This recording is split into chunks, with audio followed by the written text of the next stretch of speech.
שלומי! שלומי! כאן, כאן, תגיע. איפה אתה? איפה אני? כל הארץ פקקים, איפה אני? אבי, תכיר חדווה אשתי. סוף סוף פוגשים אותך.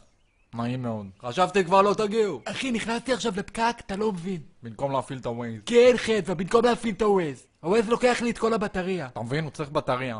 עמדנו עכשיו 4 שעות בצומת סגולה כדי שתוכל לשחק אנגרי ברדס. אני בודק גם מיילים מהעבודה, לידיעתך. שלומי, אתה מובטל. אני בין עבודות. אתה 6 שנים בין עבודות. את רוצה לעשות סצנה? את רוצה לעשות סצנה על זה עכשיו? שלומי, תרגע, מותק. למה לריב?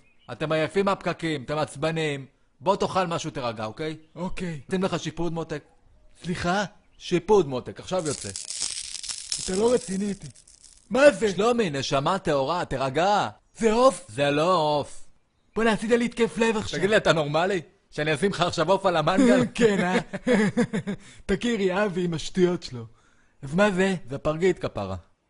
אתה צוחק איתי? לא אחי, פרגית, באמא שלי. נו, מה זה פרגית? ציפור? אשתי פרגית! אוי ובוי. בוא'נה, אתה אוי לא ואבוי, נורמלי! איזה פדיחה. אשתי פרגית! שלומי כפרה, אני מתנצל, אני חשבתי ציפור. מה ציפור? וכמו שאני אבוא אני אשים לך אנטריקוט מול לא, הפרצוף עכשיו. אני יודע, נשמה. בוא'נה, אתה זה דפוק בתום לב, לגמרי. בתום לב, חדווה. את בסדר? את בסדר, מותק? היא בסדר. את בסדר, מאמי? אני לא יכולה עם הריח. הריח. זה דודה מרים. זה לא דודה מרים. זו דודה מרים. אני מריחה אותה. מאמי, זה לא דודה מרים, אין סיכוי. לא יודע, אין שמות על השקית. לא. תעיף את השקית כבר! אהבתי. אני הולכת. אה? שלומי, אני הולכת, אני לא נשארת כאן. מאמי, זה בסדר, הנה הוא התנצל. חדווה, אני מתנצל, כפרה. אני הולכת עכשיו, אתה בא או לא? תגידי, את נורמלית? אני לא חוזר בפרקים עכשיו. אתה בא או לא? לא, אני לא בא. את רוצה לעשות סצנה? את רוצה לעשות סצנה על זה עכשיו? הלכתי, ביי. חדווה!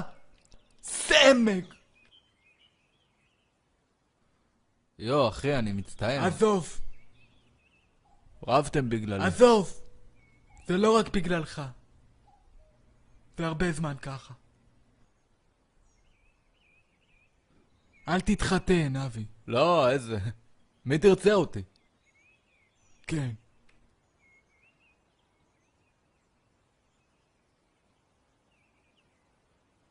לשים לך קצת פרגית, אחי. שים לי קצת בפיתה.